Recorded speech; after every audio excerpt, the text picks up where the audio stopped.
It's Andy, aka the Flying Yeti, and today I'm out with my brand new, I say brand new, my brand new to me, old Rd350 power valve.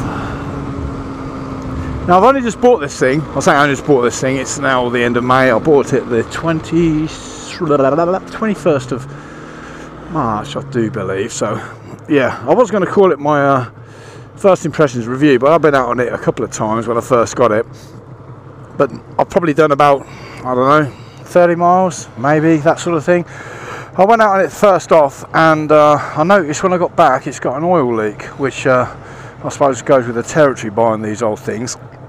So it turned out that the oil leak was coming from the kickstart. I'll show you, I'll have a little look around the bike later when I get my phone out, show you what's what, but the oil leak was coming from there and it was splattering oil everywhere, so I kind of didn't want to ride it until I got that thing sorted out. And it turned out it was an oil seal. When I investigated it, took the kickstart off, which there should be an oil seal behind the kickstart, and there wasn't even an oil seal there. So the wonders of eBay, and managed to source a genuine, so it said, Yamaha kickstart oil seal thingy, what's it thing, for $14.95 I do believe. Pop that in, it just basically pushes in, put the kickstart back on, job's a good one. Had a little test ride last night on it, and stay there, thank you very much, and it's not leaking, so all seems to be well. So what do I think to this mini beast? Well, first impressions is, well, you gotta love a two-stroke. Oh my god! I don't know. Once it gets going in that power band, it goes. You ride it down low, and it's pretty much got this. The vibration is not as bad as I thought. Now, back in the day, bearing in mind I was 16 in 1981, so when I was 17 in 1982, you could get one of these. Well, it wasn't this one; it was the old LCs.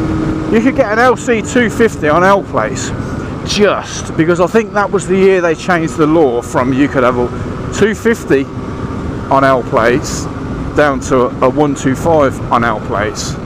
I think that was mainly the result of every 17-year-old sort of like killing themselves on 250s, which kind of made sense, I suppose. So when I turned 17, a few of my mates had already got 250 LCs. And because I was one of the youngest in my year at school, so all these lot was sort of 16, 17, you know, 4, 5, 6 months maybe before I was. So they got in, got the 250 LCs, took their tests because they knew the law was being changed, and jobs are good and they can ride them on a full bike license, because it was just basically take your test, get a full bike license, ride whatever you can afford to ride basically in them days. Obviously it's a lot different nowadays, but where I'm going with this is that I didn't have a chance back in the 80s or 90s or whatever to get on a two-stroke. So this thing to me is sort of like nostalgia. The smell of it, the sound of it, even though this one's got standard pipes on it, still sounds pretty damn awesome if you like two-strokes. If you're in your 20s, you probably think, what the hell is that piece of crap he's riding? If you're in your 50s like me, you're going to be like, oh wow. Every time I've only been out on it a couple of times. I went to a bike meet the other day on it, and hello, a little scooter. I went to a local bike meet in my hometown of Northampton. I said the other day, it was actually last night, and the amount of people in their 50s that came up to me, oh I love them, I've not seen one of these for ages, I love them, oh wow, I used to have one of them, my neighbour had one, my brother had one, my uncle had one. So it is very much a nostalgia thing. Excuse me while I spit dog hair out my mouth. The wonders, the joys of having a hairy dog. So this is pretty much a nostalgia stroke, maybe midlife crisis, you could call it that. I mean, the amount of people that said to me, oh, having a midlife crisis, and I'm like, you on about dick midlife crisis? And then the more I think about that, I think, well, yeah, you could kind of call it a midlife crisis, I suppose. And if you're definitely, I mean, I don't know what your definition of a midlife crisis is, but with me, a midlife crisis, if that's a result of buying this, sitting on it and thinking, oh, this brings me right back to the 80s. It's just like, it makes me smile just riding it down the road at 50 mile an hour like I'm doing now. I feel like I'm doing about 80 to be honest, but 50. Then yeah, I'm smiling riding this thing. So I am enjoying my midlife crisis. And the other thing with these bikes is because the value of these things has gone up and up and up and up and up over the years, whereas back in the day people were just like selling them for 200 quid, that type of thing.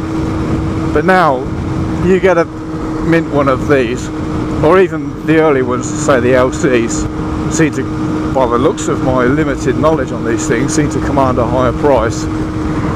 You can spend 10-12 grand for a matching UK mint condition one, so it's kind of pretty much sky's the limit on these things. This particular one is not a mint one. I mean, it's in good nick. Somebody has bought it and done it up in their shed type of thing and then sold it on, sort of like a hobby restoration, let's maybe make a bit of money, sell it on eBay type of project bike. So quick glance at it, you think, yeah, like that looks mint. It's not mint. It's got a few tatty bits. It looks like the frame and the wheels have been painted with a brush. There's a few little blisters on the tank. That's my only major, it's not really a major thing, but it's a slight concern that there's a few blisters on the tank, because you only find these things out afterwards, don't you? But I kind of like joined you know, the usual Facebook pages, and it seems like these were prone to getting water in the tank. So a few people have said to me the blisters on the tank might be the fact that you've had water in the tank and it's rusting from the inside out. There is a cure for that, so again, not overly concerned, but it is a concern because I haven't looked into that. I haven't like stuck a light in there and tried to peer in or whatever, you know. So it is on the list of to-dos. So what's it like to ride? Well, it's 80s technology, isn't it? So don't expect wonders if you're going to buy one of these. But that's not what it's all about. Obviously with the new bikes you get electronic everything on there, all your different traction control, anti-wheelie, ABS, you know, anti this and this, that and the other, and connect it to your phone, and the list goes on and on and on of the electronics. With this one, nothing. Obviously nothing. You just get on it and ride it. It's not even a starter motor. You've got good old-fashioned kickstart, which is all part of the fun, really. The vibration, as I said a minute ago, it's not quite as bad as I thought it would be, being a two-stroke. It has got these sort of like, what do you call these grips? Can you see them grips down there? They're kind of like a foam grip, so I suppose the idea, I mean, when I first seen the foam grips on it, I thought, well, they look a bit shanty, don't they? They look a bit rubbish. But I decided after riding it, well actually they're comfortable, they're quite fat, comfortable, and they do, because I can feel, if I grip them hard, you can feel quite a lot of vibration through the bars, but the foam obviously dampens the vibration down a little bit. There's a little bit of vibration through my backside and through my feet as well, but nothing terrible where you think, oh, this is vibrating like hell, I need to like get off before it blows up. I'll be getting some sort of like white finger syndrome. Is that a thing, is it? Do you know what I mean? Anyway, so the vibration is there, but it's not too bad. Seems to run alright. I'm no idea. This is actually the first RD I've ever rode in my life, so I can't really compare it to any other RDs because I haven't rode one. As far as I know, it's standard. Can't really see anything to suggest otherwise. The bike itself is very narrow. It's very narrow, very light. You can notice it when you're, you know, manoeuvring it round into the best spot in the lockup. Get it tucked right in the corner, and I can just literally pick the back end up and swing it round and like really like jam it in the corner. So yeah, it's really, really light. And as I say, you can notice that when you just go around corners and stopping, starting in slow traffic, etc., etc., is such a light bit of kit. The front end is very wavy. I seem to be doing some sort of like dance when I don't know whether you notice it then on the camera. I don't know whether I was pointing down enough, but when I come to a slow stop, as I'm doing now in traffic, the bars tend to want to wander a little bit, and then if I go like that with the bars left and right, you can feel the back end going left and right as well. So I don't want to go too mad in case I get a bit of the old speed wobble on. As far as brakes go, I've still got that hair on my mouth. As far as brakes go, they pretty much, it hasn't got any brakes as such. I think you're better off putting your feet down on the floor to stop you. The front brake is woefully rubbish. And again, after speaking to people, I'm saying, look, the brakes. I need someone to sort these brakes out because they're crap. I mean, they're not just like not very good. They are pretty shockingly crap. Everyone's saying to me, oh no, they're all crap. Single pop calipers. I mean, it's got like 2 discs on the front, one on either side, obviously. This, I think its hair's like stuck between a tooth. That's why I can't get out of my mouth. But yeah, front brake is absolutely shocking. Rear brake is not as shocking as you think, because obviously the rear brake on any bike is not as powerful as the front. So when I apply the rear brake, it actually think, oh, that's not too bad in ratio to how crap the front one is. So when I stop, I normally apply front and rear brake to get a bit more stopping power, because obviously you've got no engine braking on the 2-stroke, so that's completely nothing.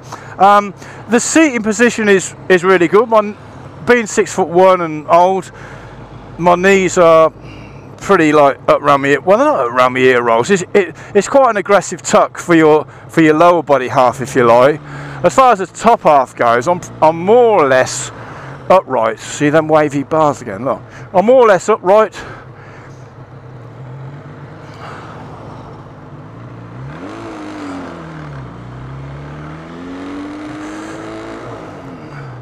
No self-cancelling indicators. The indicators work. They kind of glow a little bit. Yes, I'm pretty much, what was I saying? I'm pretty much in an upright position, very slightly forward, but there's no undue sort of stress or anything on my hands. I mean, as you can see, rather, I'm riding slow through traffic, and if I was on anything sporty, then I wouldn't be able to feel my hands by now. Like on my R1, for instance, I'd be, oh God, I can't feel my hands at all. But this one's fine. So I'll be looking out for one of these for quite a while. Look at that. That's a push bike with an engine in there. Wicked. That's pretty cool. So I'll be looking out for one of these for a while, and not knowing anything about them, I'll blame it on a mate, because a mate's got a hybrid. He's got the LC with the power valve engine in it, in the black, the Mars bar colour as they call it. And he's been doing it up for years, and he's good at doing bikes up, and this will be mint. He's thrown a lot of money at it, and he's been doing it over the years. And of course oh, look at my RD. He showed me a few pictures. I'm not seeing it in the flesh. He showed me a few pictures of it, and I'm thinking, oh, that looks pucker. Again, the nostalgia bit. I'm back in the 80s. Just looking at that picture, I'm like, oh God, yeah, I remember the lads in the village had one of them. All the bigger boys had them. And we were all like in all of the bigger boys on RDs. So that kind of sowed the seed, if you like. And I thought, no, you know what? I might look at getting one of them. In my ignorance to these things, I thought, well, if I look on eBay and have a little look when I'm bored. So I sat there watching TV and I thought, oh, let's have a little flick through eBay. And you probably get one for a couple of grand, I would, guesstimation. Couple of grand. You're on the laugh. It's not 1990 anymore, mate. You're looking, as I say, for these, the power valve models, you look 6-7 grand upwards, and then you think, oh bloody hell, 6-7 grand upwards. That's a lot of money, isn't it? So anyway, I kept looking, and there was a few on on the bidding. Most of them were like the classified as, you know, buy it now at 7 grand, da da da. So I kept looking. Oh, there's one on the bid here, and the bid's like 3 grand or 3.2 or whatever it was. I watched it, and then it came to like a couple of hours before, and it was still on whatever it was on, 3.2 or whatever I just said, roughly. So I'm thinking to myself, oh, I want to put a cheeky bid in, and in the end I thought, sod it, I'll put 4.5 in. I'll stick 4.5 in, and then don't look at it. Don't look at it anymore, just because you know what it's like. You get to 4.5, you've been outbid.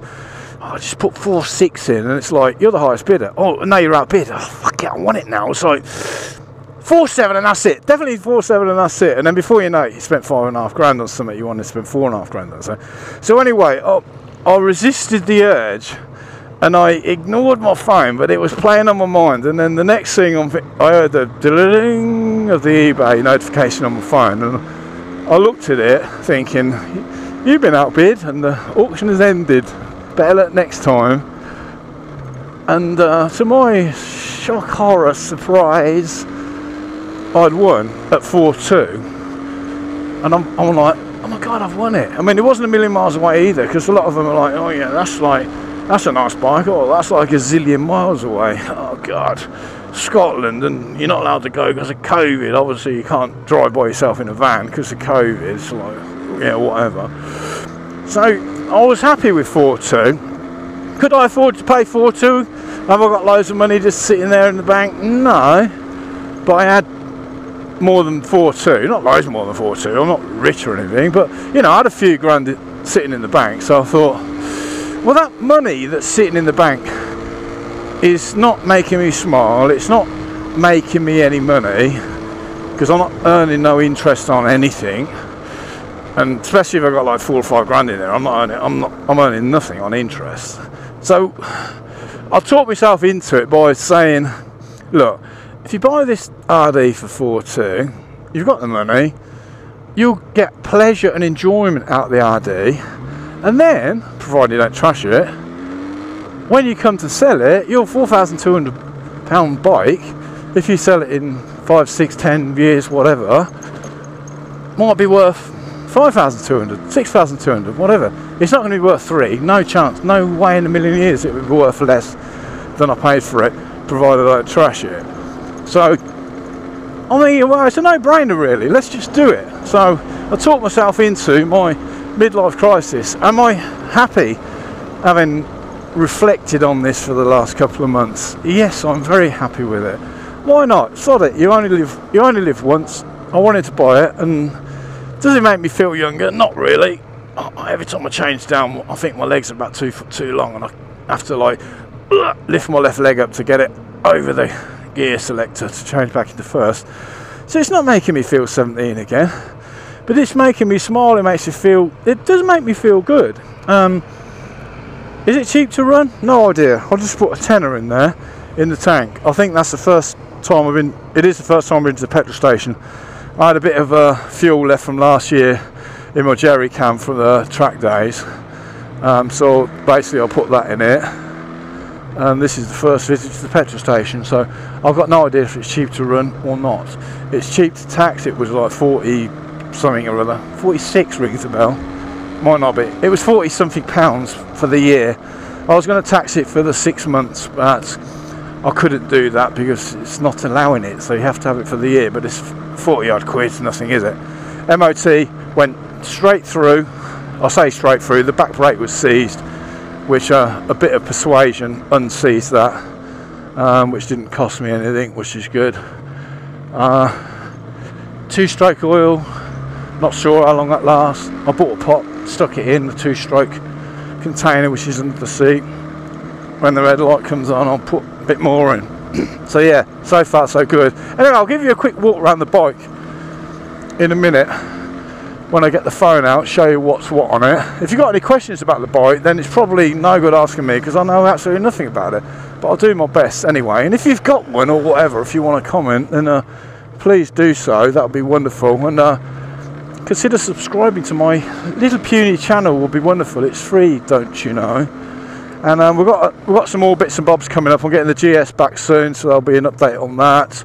And also my R1 track bike has got a daytime MOT, so a lot of people are not aware of what's involved in riding a bike on the road with a daytime MOT. So I've just had mine done, so I'll be able to tell you exactly what you can and cannot do as regards to daytime MOT, and I shall be going out and showing you the horrors of how an old bloke should not ride an R1 on the road, because it's terrifying.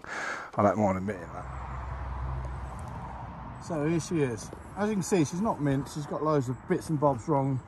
Say wrong. It's been done to a standard. Little bits that need doing to it. There's like this bits on the exhaust. There's a scratch on the rear. There's also some bits on the tank, which I'm not sure whether you can see on this camera or not. Like just there's some like little speckly bits,